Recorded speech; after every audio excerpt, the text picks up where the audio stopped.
Good morning students. આજે આપણે non verbal કમ્યુનિકેશનની અંદર બીજું એક ફીચર જોઈએ, પેરાલિંગ્વિસ્ટિક્સ. બરાબર. પેરાલિંગ્વિસ્ટિક્સ એટલે તે લેંગ્વેજની સાથે પણ એક જે વોઇસના નોન વર્બલ ક્યુઝ છે ને, બરાબર છે, એ તમારા વોઇસને આપે છે. ઓકે. હવે સૌથી પહેલાં આપણે વોઇસની વાત આવી તો એક વસ્તુ જાણી લઈએ વોઇસ વિશે કે your voice is your trademark. બરાબર છે. જે એક તમારા હ્યુમનની અંદર એક તમારો ટચ અને તમારા વર્ડ્સ જે છે, બરાબર, જેની અંદર તમારો પોતાનો ટચ જે છે એની અંદર એડ કરે છે. બરાબર. દુનિયામાં જો સૌથી યુનિક વસ્તુ બધા પાસે હોય ને તો એ પોતાનો વોઇસ છે. બરાબર. તમારો જે વોઇસ છે ને, એવો વોઇસ આખી દુનિયામાં જેટલા પણ હ્યુમન રહી છે ને, બરાબર, એ કોઈ હ્યુમન્સની પાસે આવો તમારા જેવો વોઇસ સેમ ટુ સેમ નહીં હોય. બરાબર. એવું કહેવાય કે 7 ફેસના વ્યક્તિ સેમ હોય. બરાબર. એટલે આપણા જેવા 7 ફેસ બીજા હોય. ઓકે. કે પછી ફીચર્સ સેમ હોય. બરાબર છે. સ્કિન ટોન બહુ બધાના સેમ છે. આપણા ઇન્ડિયન સ્કિન ટોન તો બ્રિટિશ છે, બ્લેક છે. બરાબર છે. એવી રીતે બ્રિટિશર છે તે લોકો વ્હાઇટ છે. તો એ બધું સેમ છે, પણ જ્યારે આપણો વોઇસની વાત આવે ને, બરાબર, ત્યારે એ કોઈનો પણ સેમ નથી. એક યુનિક વસ્તુ ભગવાને આપણને આપેલી છે. બરાબર છે. એટલે આ એક કાઇન્ડ ઓફ યોર ફીચર છે. બરાબર. જે વોઇસ છે ને એ. હવે આ જે વોઇસ છે ને એના કેરેક્ટરિસ્ટિક્સ કયા કયા છે? તો ભાઈ ક્વોલિટી છે. બરાબર. વોલ્યુમ છે, આર્ટિક્યુલેશન છે, પ્રોનન્સિએશન છે, પેસ અને રેટ છે, વોઇસ છે, વોઇસ મોડ્યુલેશન છે. ઓકે. હવે આ જે બધી વસ્તુ છે ને એ જ્યારે પણ તમે નોન વર્બલ કમ્યુનિકેશન અને વર્બલ કમ્યુનિકેશન બે ભેગા થાય છે, બરાબર, ત્યારે બહુ મેટર કરે છે. ઓકે. જ્યારે પણ તમે બોલો છો ને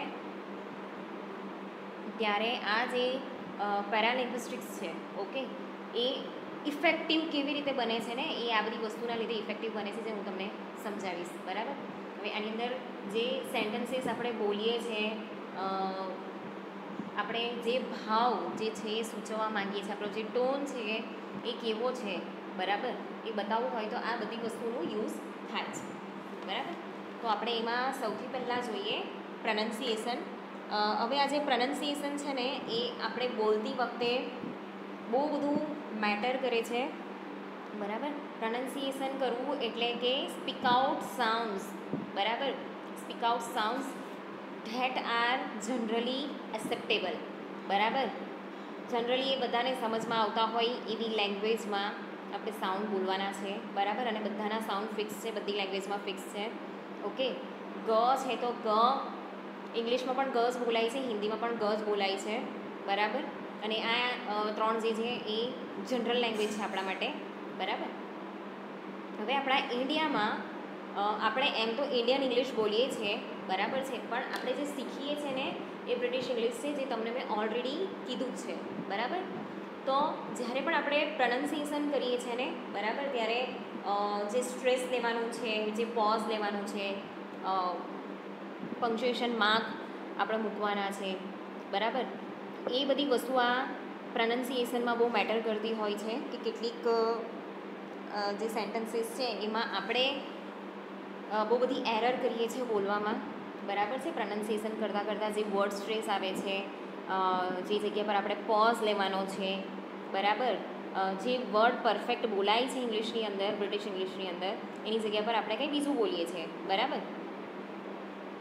તો આ જે કોમન એરર જે છે, બરાબર છે, અને જે કરેક્ટ પ્રોનન્સિએશન છે, ઓકે, એનું અહીંયા એક્ઝામ્પલ તમે જોઈ શકો છો. તો પહેલો છે આર્કટિક. બરાબર. અને કોમન એરર કઈ છે? આર્કટિક. ક જે છે ને એને આપણે ખાઈ જઈએ છીએ, આર્કટિક. બરાબર. એવી રીતે નહીં, એ આખું જ બોલાય છે વિધાઉટ પોઝ. અને સ્ટ્રેસ જે છે એ આવશે એની ઉપર, આર્કટિક. બરાબર. That is the correct પ્રોનન્સિએશન. એના પછી છે જેસ્ચર.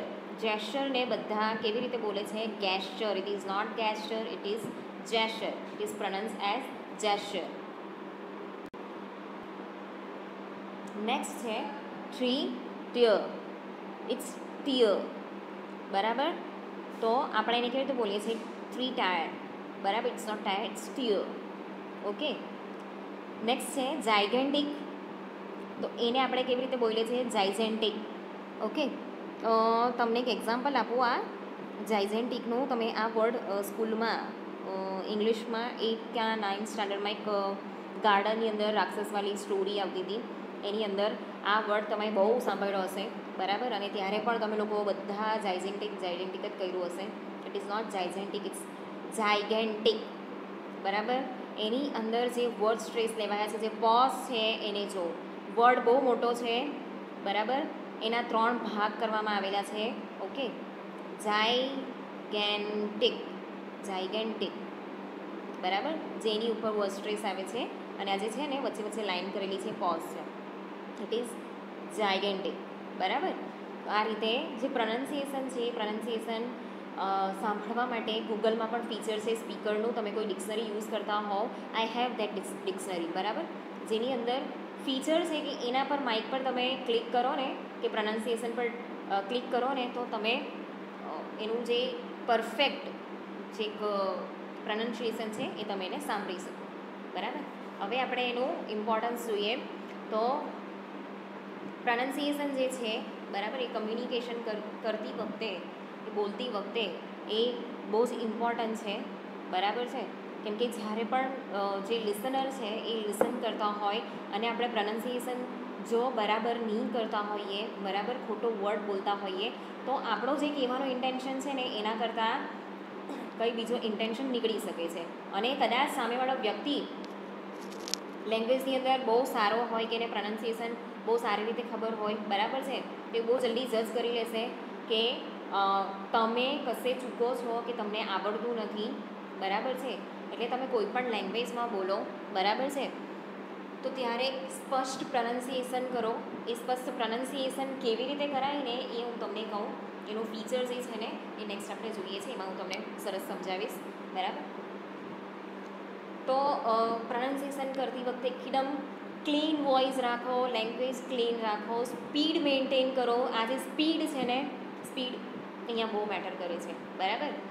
તો તમે જે પ્રનન્સિએશન છે એને ખોટું પ્રનન્સ કરો, બરાબર છે. પ્રેઝન્ટ અને પ્રેઝન્ટ બંનેની સ્પેલિંગ સેમ છે, બરાબર. હવે તમે પ્રેઝન્ટની જગ્યા પર પ્રેઝન્ટ કર્યા કરો, ઓકે, તો એનો મતલબ અલગ છે અને પ્રેઝન્ટનો મિનિંગ અલગ છે, ઓકે. તો આ રીતે પ્રનન્સિએશન કરતી વખતે જો તમે મિસ્ટેક કરો તો જે લિસનર છે એ તમને બરાબર પારખી શકશે નહીં, બરાબર. એના પછી છે વોઇસ મોડ્યુલેશન. હવે જે વોઇસ મોડ્યુલેશન છે ને એ વોઇસની અંદર શું લાવે છે? ફ્લેક્સિબિલિટી લાવે છે અને વાઇટાલિટી લાવે છે, બરાબર. Voice brings flexibility and vitality to your voice. હવે આ જે વોઇસ મોડ્યુલેશન છે ને, બરાબર, એ એક રેગ્યુલર પેટર્નમાં ચાલે છે. એ બધાનું ડિફરન્ટ હોય છે, બરાબર છે. એની અંદર આપણે જે ટોન છે, આપણી જે પિચ છે, બરાબર, અને જે આપણો વોઇસ એ ઉપર નીચે થાય છે, બરાબર, જે સાઉન્ડ છે, જે સ્પીકિંગ વોઇસ છે ને એ બધી વખતે અલગ અલગ આવશે, બરાબર. આપણી સ્પીડ પ્રમાણે રેગ્યુલર હશે, પણ એ જેવું ફિલિંગ્સ કે જેવું સેન્ટેન્સ તમે કહેવા માંગો છો એ પ્રમાણે એ અલગ અલગ હશે, બરાબર. તો તમે જોરમાં બોલશો, બરાબર, જોરમાં બોલશો, તું આવું નહીં કરીશ, ઓકે, તો યોર વોઇસ ગોઝ રાઇઝ, બરાબર. તમારો જે વોઇસનો ટોન છે ને એ ઉપર જતો રહેશે. તમારી જે પીચ છે ને એ આખી ખેંચાશે. પીચ એટલે તમારો જે ગળાનો ભાગ છે, બરાબર, એને આપણે પીચ કહીશું, જેની અંદર તમને ફોનેટિક્સની અંદર જે આખું મોડલ શીખવાડેલું, માઉથનું મોડલ, બરાબર, એ તો એની અંદરના જેટલા બી પાર્ટ છે એ પીચની અંદર આવશે. તમારો ટોન હાઈ થઈ ગયો, તમારો વોલ્યુમ હાઈ થઈ ગયો, બરાબર છે. તો આ થયું વોઇસ મોડ્યુલેશન, બરાબર, જેની અંદર ખાલી જે વોઇસ છે એ વોઇસને રિલેટેડ જ બધા ફીચર્સ આવશે, બરાબર. હવે આપણે જોઈએ આગળ કે modulation of voice brings flexibility and vitality to your voice and you can express emotions, sentiments like impatience, careful planning, despondency, suspicions, etc. It is the best possible way, બરાબર. મેં તમને અત્યારે જ કીધું કે તમારો જે વોઇસ છે ને વોઇસની અંદર ફ્લેક્સિબિલિટી જે છે એ તમારા વોઇસ મોડ્યુલેશનથી આવે છે. આપણે જોરમાં બોલીએ બરાબર તો એનું કંઈ વસ્તુ કંઈ અલગ થઈ જાય. આપણે ધીમેથી બોલીએ સેડ છે તો એનું કંઈ વસ્તુ કંઈ અલગ થઈ જાય બરાબર. એટલે જ્યારે પણ સ્પીકિંગ કરીએ છીએ ને અને ત્યાં એક પરફેક્ટ વોઇસની જરૂર હોય પણ તમે ધીરેથી બોલો બરાબર છે કે પછી તમે પેશન્ટ નહીં રાખો બોલવામાં અને ફટાફટ બોલી દેવો બરાબર તો બધું મિસમેચ થઈ જાય. તમારું ઇન્ટેન્શન જે છે તમારું જે ઇમોશન છે કહેવાનું બરાબર છે એ કંઈક અલગ હોય અને વોઇસના લીધે કંઈ અલગ બની જાય બરાબર. જો કે ભગવાને છે ને બધું સેટ કરીને જ આપેલું છે, એમાં બહુ કંઈ તકલીફ નથી પડતી બરાબર. પણ તમારા વિચારો જો આમ તેમ ભટકતા થઈ જાય તો તમે કદાચ એવું કરી શકો છો કે કેવા શું માનતા હોવ અને બોલી શું દેવું બરાબર. તો એક આખી અરેન્જમેન્ટ જે છે એ અરેન્જમેન્ટ આપણી અંદર પહેલેથી સેટ થઈને જ આવેલી છે બરાબર છે. હવે અહીંયા જે વર્ડ સ્ટ્રેસ છે બરાબર એનું એક એક્ઝામ્પલ છે. This company produce 50 cars every day. You can stress on this company or 50 years બરાબર. ધીસ કંપની તો આપણે કંપનીને મહત્ત્વ આપીએ છીએ બરાબર. અને this company produces 50 cars every day તો આપણે 50 કારને મહત્ત્વ આપ્યું બરાબર. તમારે ડિસાઇડ કરવાનું છે કે તમારે કંપનીને મહત્ત્વ આપવાનું છે કે 50 કારને બરાબર. ચાલો હવે આ વોઇસ મોડ્યુલેશનના કમ્પોનન્ટ્સ છે પેસ ઓર સ્પીડ. મેં તમને કીધું ને તમે કેટલી સ્પીડમાં બોલો છો બરાબર છે એ અહીંયા મેટર કરે છે રાઈટ. તો જનરલી જે લિસનર જે છે એને અન્ડરસ્ટેન્ડ કરી શકે એટલી આપણે સ્પીડ રાખવાની છે બરાબર. આપણી નોર્મલ જે રેટ છે ને એ 120થી 150ની વચ્ચે છે. આ ધ્યાનથી સાંભળજો. આપણો જે નોર્મલ રેટ છે બરાબર એ 120થી 150ની વચ્ચે છે બરાબર. અને એક પર્સન જે છે ને બરાબર એ વેરિએશન્સમાં આપણે જોઈએ તો it varies from person to person and from 80 to 250 words per minute. આપણે પર મિનિટ 80 to 250 વર્ડ્સ બોલી શકીએ છીએ બરાબર. પણ જનરલી જે આપણે કલ્ટિવેટ કરીએ છીએ આપણી સ્પીડ બરાબર એ 120થી લઈને 150 સુધીની હોઈ શકે. જે લોકોની બોલવાની સ્પીચ ધીરી હોય બરાબર એ લોકો 80થી સ્ટાર્ટ કરે છે ઓકે. અને જે લોકો બહુ ફાસ્ટ બોલતા હોય ને એ 250 કે એની અરાઉન્ડ પણ પહોંચી જાય છે બરાબર. એટલે જ્યારે પણ આપણે બોલીએ છીએ તો એને એકદમ બરાબર કલ્ટિવેટ કરો બરાબર છે. પછી તમે ટુ સ્લોલી બોલવાવાળા હોવ ને તો એ તમારો જે ટોન છે ને મોનોટોનસ થઈ જાય બરાબર છે. તો તમે ડલ સ્પીકર તરીકે બહાર આવો અને તમે બહુ ફટાફટ બોલતા હો ને તો સામેવાળાને તમારા ફાસ્ટ સ્પીકિંગની અંદર સમજ નહીં પડે અને જે લિસનર છે ડિસ્કમ્ફર્ટેબલ ફીલ કરે એઝ વેલ એઝ તમે પણ ડિસ્કમ્ફર્ટેબલ ફીલ કરો બરાબર. કન્ફ્યુઝન થાય કે એને સમજ પડી હશે કે નથી પડી. બિકોઝ એને સમજ નહીં પડે તો એ ફીડબેક પણ નહીં આપે બરાબર. તો જે સ્પીડ છે એને મેન્ટેન કરવી બહુ જરૂરી છે. એના પછી છે પીચ એટલે જેની અંદર આપણા જે ઇમોશન્સ છે ને એ ઇમોશન્સ પ્રમાણે હાઈ અને લો થાય છે બરાબર. જ્યારે તમારે સેડનેસ શોક ડલનેસ ગિલ્ટી બરાબર એ બધું ઇન્ડિકેટ કરવું હોય ને ત્યારે તમારી પીચ છે ને લો થઈ જાય બરાબર. જ્યારે તમારે તમારું એંગ્રીનેસ ટ્રાયમ્ફન્ટનેસ તમારે બતાવવું હોય બરાબર. એક્સાઇટેડ જોયફુલ તમારે બતાવવું હોય બરાબર કે તમે તમારો મૂડ છે જોયસ છે. આપણી જે પીચ છે ને એ હાઈ થઈ જાય બરાબર. તો આ જે વોઇસ માપવાની જે રેન્જ આવે ને એ તમે હોસ્પિટલમાં પેલું જોયું છે જે લાઈન છે ને ઉપર નીચે જતી હોય તો લાઈક અત્યારે પણ હું બોલું ને એ મશીન જો એવી રીતે સામે હોય કે એને માપવાનું જો કોઈ રેઝિમેન્ટ અહીંયા સામે હોય બરાબર તો એની અંદર તમે માપી શકો એ ઉપર નીચે થયા જ કરશે. બિકોઝ મારો જે વોઇસ છે મારો જે ટોન છે એ ઉપર નીચે થાય જ છે બરાબર. હવે આપણે નેક્સ્ટ લઈએ પોઝ. હવે આપણે બોલીએ છીએ બરાબર પણ બોલું છું તો હું વચ્ચે પોઝ લેવું છું બિકોઝ આપણે કન્ટિન્યુઅસ બોલી શકતા નથી ઓકે. આપણને વચ્ચે શ્વાસ લેવા માટે પણ જગ્યા જોઈએ, લિસનરને પણ સ્પેસ જોઈએ બરાબર. તો જે પંક્ચ્યુએશન માર્ક બનાવવામાં આવેલા છે ને એ એના માટે જ છે, બરાબર. અને પોઝ લીધા વગર જો આપણે એકે શ્વાસે બધું બોલી જઈએ, બરાબર, એ પોસિબલ જ નથી. ઓકે, જેના લીધે શું થાય કે આપણે એકે શ્વાસે બોલતા હોઈએ ને તો આપણે કઈ વસ્તુ પર એમ્ફેસાઇઝ કરવાનું છે, ક્યાં પોઝ કરવાનું છે, આપણે જે લિસનર છે ને એ ડિસ્કમ્ફર્ટેબલ ફીલ કરે, બરાબર. એ પોઝ બહુ જરૂરી છે. Next, volume. જે વોલ્યુમ છે એ તમારે બહુ શાઉટ નથી રાખવાનો, બરાબર, અને ડ્રોપ પણ નથી કરી દેવાનો. તમારે એક મેન્ટેન કરીને રાખવાનો છે વોઇસને, બરાબર છે, અકોર્ડિંગ ટુ લિસનર. હવે તમારી સામે બહુ બધા વ્યક્તિ બેઠા છે, ઓકે, હું મારો જ એક્ઝામ્પલ આપું.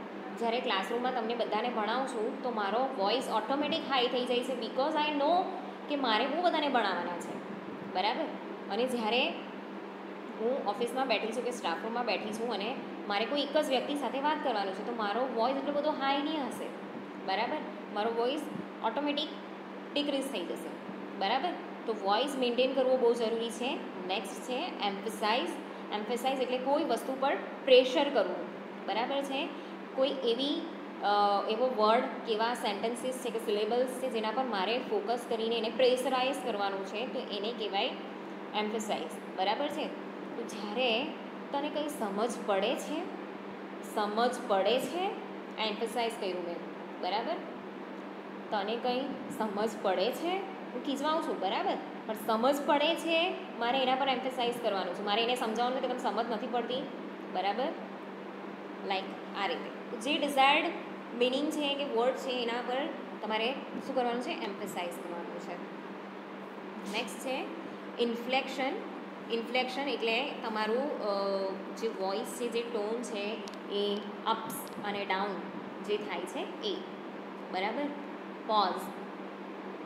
હવે આ જે પોઝ છે it is one of more important feature of paralinguist, બરાબર. તો જે પેરાલિંગ્વિસ્ટિક્સ છે એમાં જે પોઝિસ છે એ એનું એક મેઇન ફીચર એટલા માટે છે કે જ્યારે પણ આપણે સ્પીકિંગ કરીએ છીએ, બરાબર છે, તો લિસનર આપણને બરાબર સાંભળી શકે, આપણને અન્ડરસ્ટેન્ડ કરી શકે, એના માટેનું આ ખાસ ફીચર છે. પણ જ્યારે આપણે બોલીએ છીએ, બરાબર છે, તો આપણી જે ગ્લાઇડ છે, બોલવાનું જે રસ્તો છે, બરાબર, એ ગ્લાઇડમાં જો આપણે પોઝ નહીં કરીએ, ઓકે, તો આપણને પણ બોલવામાં તકલીફ થાય. જે પ્રોસેસ છે આખી બોલવાની એ બ્રેક થઈ જાય, રાઈટ. અને ઇવન આપણને વચ્ચે શ્વાસ લેવાની પણ જગ્યા નહીં મળે, બરાબર. તો આપણે પોઝ લઈને બોલવાનું છે. પોઝનું ઇમ્પોર્ટન્ટ. તો જે પોઝ છે એ બોલતી વખતે આપણે પંક્ચ્યુએશન માર્કનો યુઝ કરીએ છીએ જેનાથી જે લિસનર છે, બરાબર, એ સેન્ટેન્સ આપણે જે બોલીએ છીએ એને અન્ડરસ્ટેન્ડ કરી શકીએ, બરાબર. આપણે એને ડિવાઈડ કરીએ છીએ નાના નાના સેગમેન્ટ્સની અંદર, બરાબર છે. તો એના લીધે શું થાય છે કે ભાઈ આપણે એક ગુડ સ્પીકર છે એ તો એનું ફીચર તો આપણે બધાને સામે આપીએ જ છીએ, બરાબર, પણ સાથે સાથે જે લિસનર છે એ પણ આપણે સાંભળી શકે, આપણો જે ઇન્ટેન્શન છે એને સમજી શકે, બરાબર છે. તો એના માટે આ જે પોઝ છે એ બહુ જ ઇમ્પોર્ટન્ટ છે. ચાલો નેક્સ્ટ છે પોઝ રિપ્લેસ ફિલ્ટર વર્ડ્સ. ચાલો હવે જ્યારે પણ પોઝ લઈએ, બરાબર છે, તો એની અંદર આપણે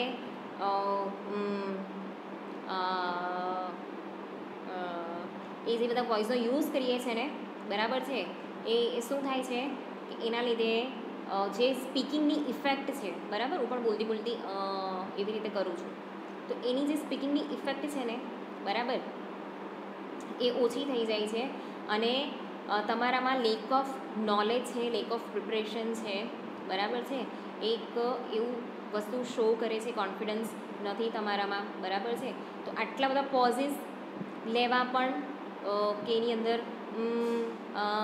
એ બધા વસ્તુ ઉમેરવા એ હિતાવહ નથી, બરાબર છે. એટલે જ્યારે પણ તમે બોલો છો તો તમારા વોઇસનું પ્રોજેક્શન તમે કેવી રીતે રાખો છો એ ધ્યાન રાખવું બહુ જરૂરી છે, બરાબર. તો આ થયા પેરાલિંગ્વિસ્ટિક્સના ફીચર્સ. પેરાલિંગ્વિસ્ટિક બહુ ઇમ્પોર્ટન્ટ છે એક્ઝામ માટે, ઓકે.